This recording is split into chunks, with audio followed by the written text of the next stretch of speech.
Жылдар бұрын Солтүстік Америкада зомби індеті соқты, ол құрлық бойынша адамдарды жұқтырды. Инфекцияның әлемнің басқа бөліктеріне жетуі ұзаққа созылмады және қысқа уақытта бүкіл планета зомби апокалипсисімен басып алынды. Дегенмен, хаостың ішінде бірнеше адам аман қалды және әлем бойынша шағын қарсылық топтарын құрды. Солардың бірінде Питтсбургте орналасқанда дизайнер Райли Дипо өмір сүреді. Ол өлім есебі деп аталатын соғыс машинасын салуға көмектесті. Бұл үлкен модификацияланған танк зомбилер басып алған аймақтардан өтуге қабілетті жалғыз қауіпсіз көлік құралы болып табылады. Бір патруль күні Райли және жаңа жалдаушы қала маңындағы өлілерді тексеруге барады.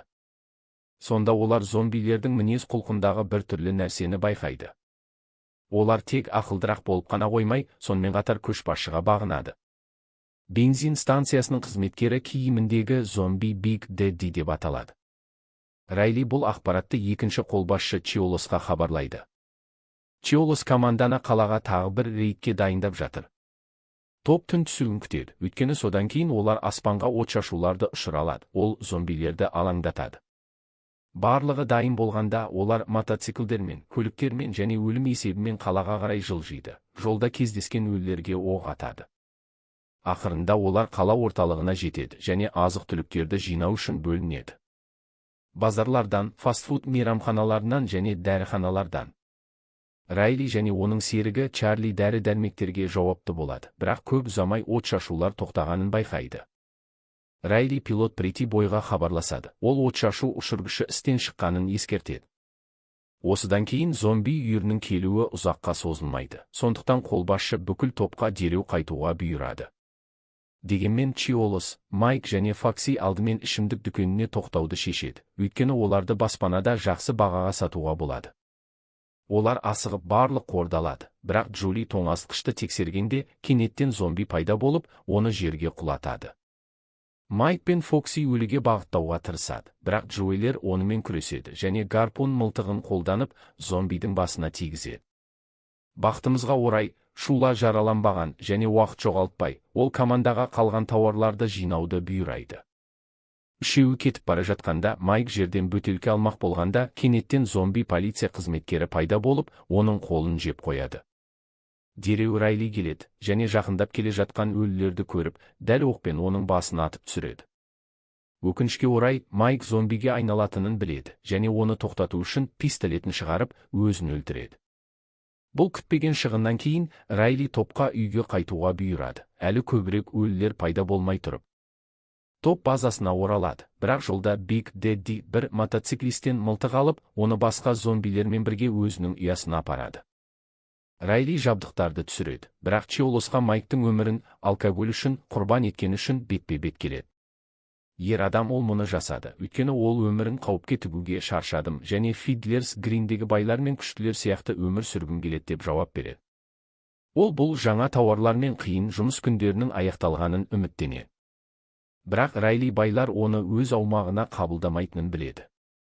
Талқылаудан кейін екеуі қалаға барады. Ол ескі феодалдық мемлекеттерге ұқсас модель бойынша құрылған.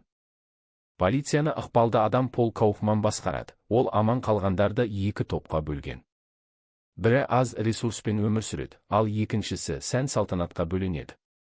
Чиолос оның бір бөлігі болғысы келеді және Фидлерс Гринге ішімдікті жеткізу үшін барады. Келгенде қызметші Полдың жоқ екенін хабарлайды. Чиолос басқа уақытта келетінін айтады. Сол кезде басқа пәтерден бір түрлі дыбысы естиді. Ең жаманнан қорқып, есікті теуіп ашады және бөлмеде қарт адамды табады. Ол әйелін жаңа ғана өлтірген. Әйелі қорқыныштан қалтырап тұрады, ал жұптың ұлы әкесін алып кетуге тырысады, бірақ Джуэлер екеуіне де ескертеді. Қарт адам көп ұзамай зомбиге айналады. Ол қорыққандай адам көзін ашады және арқан салмағынан үзіледі. Өлі жаратылыс ұлының үстіне құлап түседі. Содан кейін ол баланы шабуылдай бастайды және көп ұзамай әйеліне лақтырады. Бірақ Джуэлер оның өмірін құтқарады, зомбидің басына соққы беріп. Осы кезде Райли және Чарли гаражға барады. Олар Чихуахуа деген дилерден сатып алған көлікті алу үшін. Келгенде көлік ұрланғанын табады және Чихуахуа алдады деп ойлап, Райли онымен клубында бетпе-бет келуге барады. Бұл жерде зомбилер қонақтарды ойын-сауық үшін қолданылады. Суретке түсу үшін тіпті аренада бір-бірімен күреседі. Келгенде Райли Чихуахуаны табады және онымен бетпе-бет келіп көлігі қайда екенін сұрайды. Адам оны жөндеуге апарғанын айтып, жасыруға тырысады, бірақ Райли сенбейді және бүгін көлікті қайтаруды талап етеді. Мәселені шешкеннен кейін ол кетуге дайын болғанда, аренада жаңа зомби жемі қойылғанын байқайды. Бұл жолы ұйымдастырушылар клубта жұмыс істейтін жас қызды жауапты етіп қойған. Ол өлілермен бетпе-бет келіп, тістелмеуге тырысады. Райли бұл көзқарастан ашуға толады және күмәнсіз қаруын шығарып, зомбилерге оқ атады.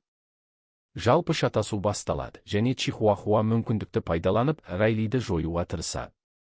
Бақытымызға орай, аренадағы әйел оны итеріп жібереді, өмірін құтқарады, бірақ қолына сыдырылады. Чарли бәрін көреді және мылтықпен дұрыс сәтті күтіп, Чихуахуаны атып, басынан тигізеді.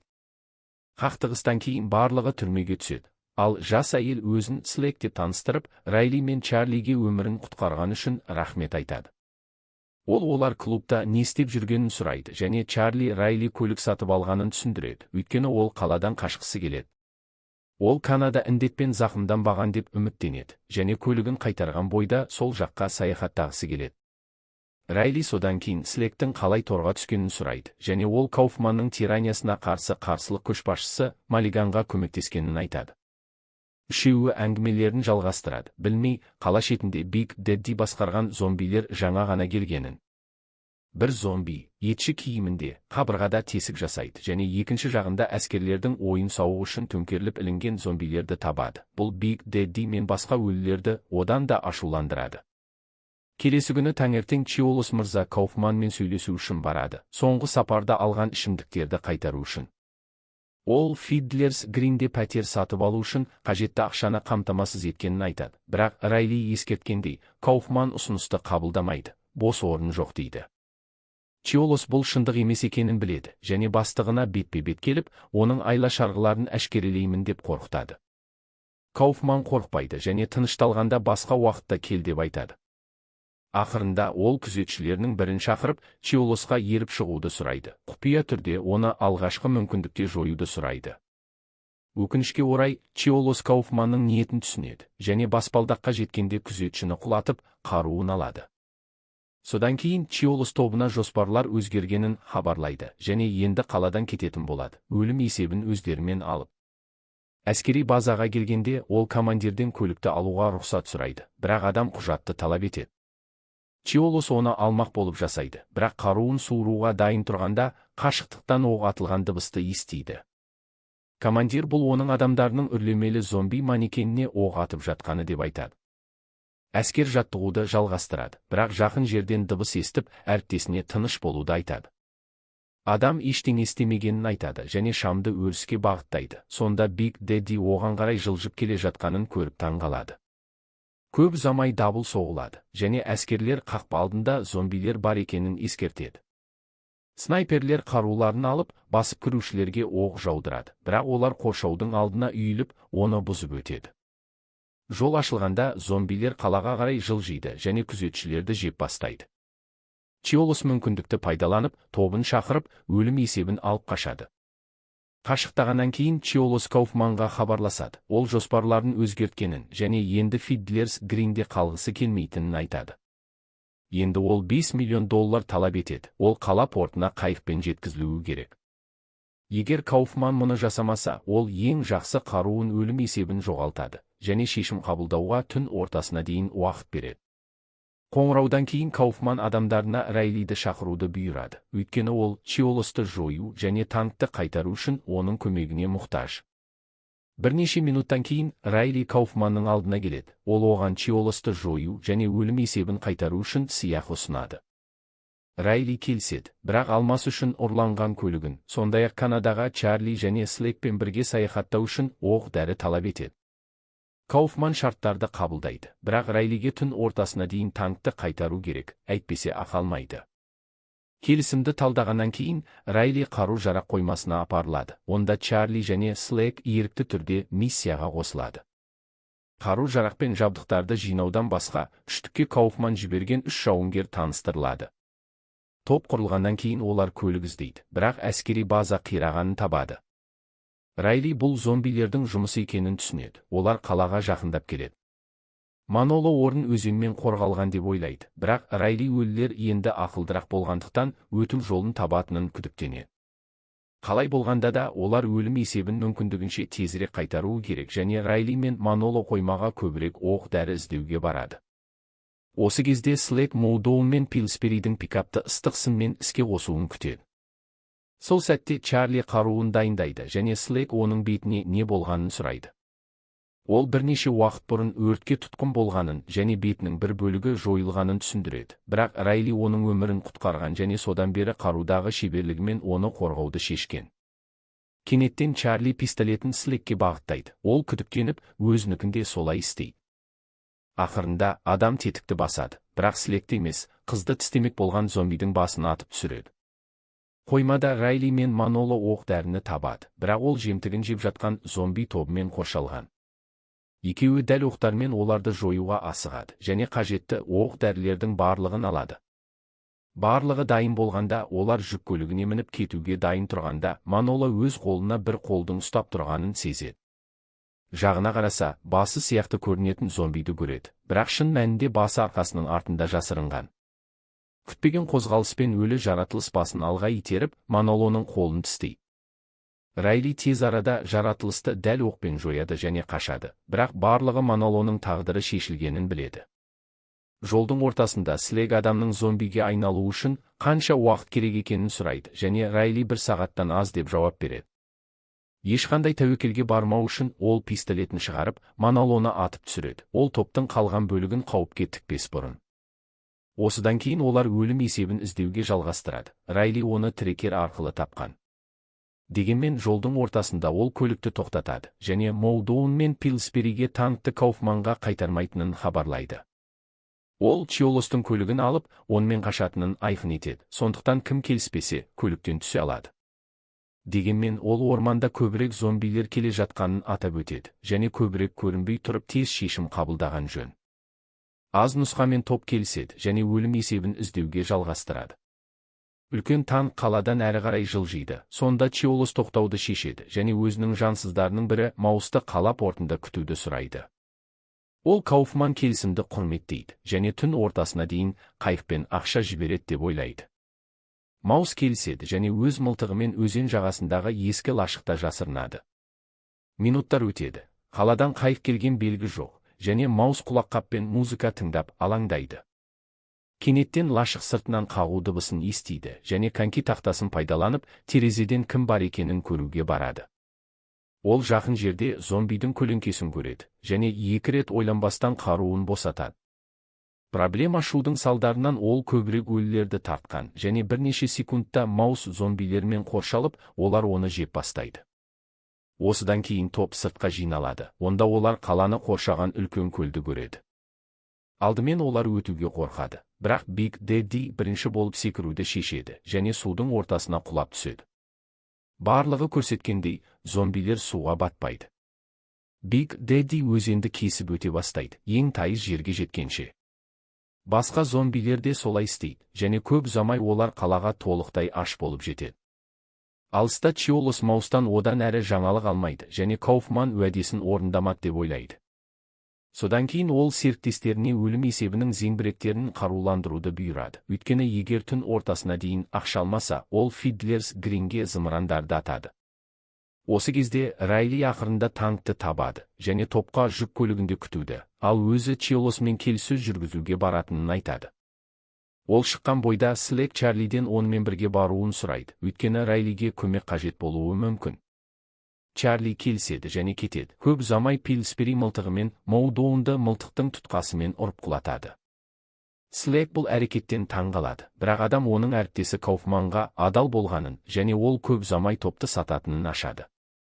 Осы мәселе шешілгеннен кейін Пилсбери мен Слейк Моудоунды көлікте қалдырады және Райли мен Чарлидің танкке жақындағанын бақылайды.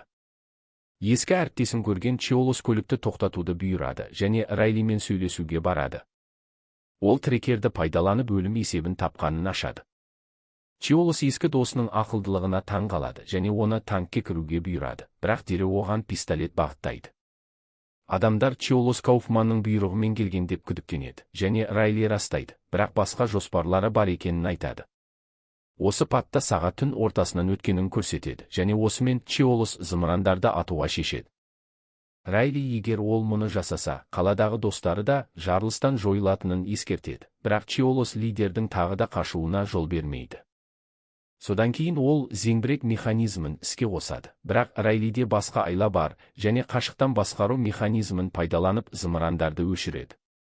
Чиолос тез арада не істегенін түсінеді, және оған зеңбіректерді қайта іске қосуды бұйырады, бірақ Райли бас тартады. Жақын жерде Молдоун көлікте оянады және Пилсберидің опасыздығына ашуланып, пистолет алып, опасыздың соңынан барады. Ол Чиолос Райлиге шабуылдай бастаған сәтте келеді, және Молдоун екеуіне де оқ атады. Өкінішке орай, оның артынан зомби келеді және бетін тістеп алады. Слек бәрін көреді және қаруымен өліні жояды және Молдоунды трансформацияланбас бұрын атып түсіреді. Дегенмен соңғы сәттерінде ол тетікті басады және Чиолосқа атып түсіреді. Жарақат тым ауыр емес еді, және Райли Чиолосқа тағы бір мүмкіндік береді. Оған қосылып, өлім есебімен қалаға барады және адамдарды құтқарады. Топ не істеу керектігін ойлайды, ал зомбилер бүкіл аймақта басталады, ең кедей халық бірінші құрбан болады. Фидлерс Гринде Кауфман Райли түн ортасына дейін өлім есебін әкелмегенін түсінеді, және қаладан қашуды шешеді.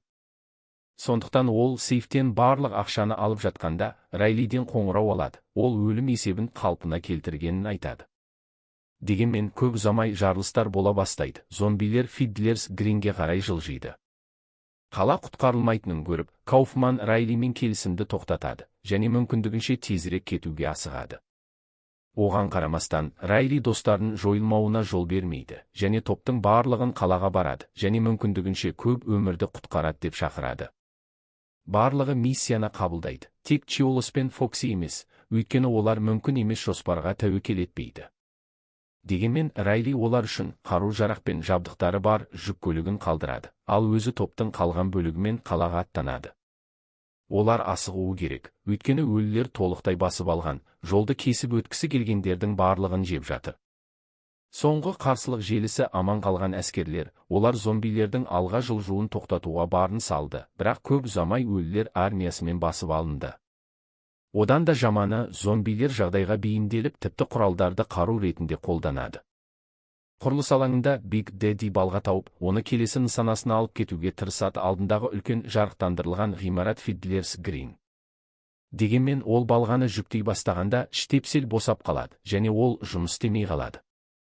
Сонда да ол оны алып кетеді, және қалған зомбилермен қала орталығына аттанады. Осы кезде Чиолос пен Фокси шығуға қарай жалғастырады. Зомбидің жақындап келе жатқан дыбысын естігенде, Чиолос қаруын бағыттап, гарпунмен оның басына атады, бірақ басқа зомби кенеттен оның қасынан пайда болып, қолын тістейді. Ашуланған Чиолос жаратылысты қарумен басына ұрады, бірақ енді қашудың мәні жоқ, және көп ұзамай ол олардың біріне айналады. Фокси досының тағдырына өкінеді, және оған зомбиге айналмас бұрын лайықты соңғыны қалайтынын сұрайды. Дегенмен Чиолос басқа жоспарлары бар, және Фоксиді итеріп жібереді, ал өзі қалада соңғы бір нәрсе істеуге барады. Сол сәтте Райли және басқалар өлім есебімен жалғастырады, бірақ қалаға жету үшін әлі өзенді кесіп өту керек. Жалғыз шығу жолы бітелген өткел арқылы, және оған жеткенде Райли топқа танкке құлыпталып отыруды бұйырады, және өзі ішкі басқару бөлмесіне барады. Ол тұтқаны тартады және көпір төмен түсе бастайды, қалаға жолды ашады. Дегенмен Райли бөлмеден шыға салысымен, артынан зомби пайда болып, оған шабуыл жасауға тырысады. Ол топтан көмек сұрайды, бірақ Слек және басқалар өлім есебін қоршап жатқан басқа зомби тобымен бос емес. Зомби оны тістемек болғанда, Райли көпірдің шетімен төмен түсіп келе жатқан механизмдердің бірін көреді. Содан кейін ол зомбиді механизмге қысып қояды. Ол бірнеше секундта дәлелсіз жаратылыстың басын жұлып алады. Ақырында көпір тазартылды, бірақ өлім есебі зомби ордасымен қоршалған. Райлиді сыртта көрген Слек басқаларға жоғарғы есікті ашуды бұйырады, ол шатыр арқылы кіре алады. Райли алдыңғы жағына өрмелейді, және кейбір зомбилер оны төмен тартуға тырысады, бірақ Прети бой танкты үдетіп, олардың барлығын басып өтеді. Шатырға жеткенде Райли зымырандардың құлпын ашады. Оларды қолдануға болады. Білмей, бір өлі танктың артына жармасып қалғанын. Топ қалаға қарай жылдамдайды. Ол зомбилермен толықтай басып алынған. Кедей аймақтарда да, Фидлерс Гринде де. Сәнді ғимаратта Биг Дэдди және оның армиясы шыны есіктерді қиратқан және орынды басып кірген, қан ізін қалдырған.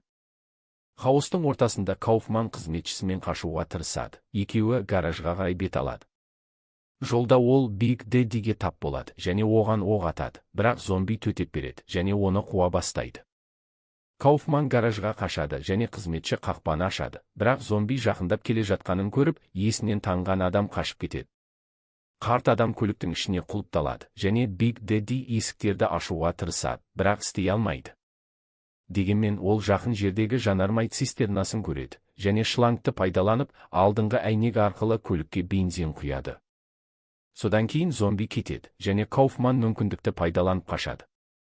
Басқа өлі жақындап келе жатқанын көргенде, ол пистолетін бағыттап, оқ жаудыра бастайды, жаратылыс жерге құлағанша. Осыдан кейін Кауфман оған кілттерді беру үшін көлікке оралады, бірақ зомби қайта тұрып, өзін Чиолос екенін көрсетеді. Ол соңғы күшін бастығынан кек алу үшін пайдаланған. Зомби оны жеуге тырысады, бірақ бірнеше секундтан кейін Биг Дэдди қолындағы оттықпен оралып, оны бензинге лақтырады. Жалын тез көлік арқылы тарайды, үлкен жарылыс тудырып, Чиолос пен Кауфманның денелерін жояды. Алыста аз ғана аман қалғандар қашуға тырысады, бірақ олар электр қоршауларымен бітелген жерге түседі. Көп ұзамай көбірек зомбилер пайда болады, бірақ Райли топқа оларды алаңдату үшін отшашуларды жағуды бұйырады. Жоспар бір сәт жұмыс істейді, бірақ зомбилер ақылдырақ және көп ұзамай жарықтарды елемей тамақтарына барады. Бірнеше минуттан кейін өлім есебі сахнаға келеді, тек электр қоршауының айналасындағы аман қалғандарды жеп қойған толық хаоспен. Бәрін бекер деп ойлап, Райли топқа зымырандарды атып, айналадағы барлық зомбилерді жоюды бұйырады. Дегенмен көп ұзамай Маллиган басқарған тағы аман қалғандар пайда болады, олар өлілер армиясынан қашып үлгерген. Ақырында жағдай бақылауға алынды және Кауфман мәңгілікке кетті, тұрғындарға барлық үшін жақсырақ қала құру мүмкіндігін беріп. Маллиган содан кейін Райлиге осыған көмектесуге шақырады, бірақ Райли Канадаға серіктерімен бару жоспарынан бас тартпайды. Маллиган оған сәттілік тілейді және топ жабдықтарын дайындайды. Кенеттен зомби төбеден секіріп, анкерге түседі. Райли не болғанын көруге жүгіреді, бірақ Пилсбери өліні жойып, денесін жерге лақтыратынын кездестіреді.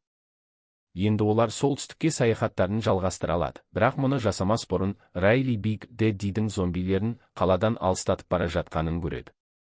Слейк оларды қазір жоюды ұсынады, бірақ Райли бас тартады, өлілер де олар сияқты жаңа үй іздеп жатқанын түсініп. Адамдар мен зомбилер арасындағы соғыс әзір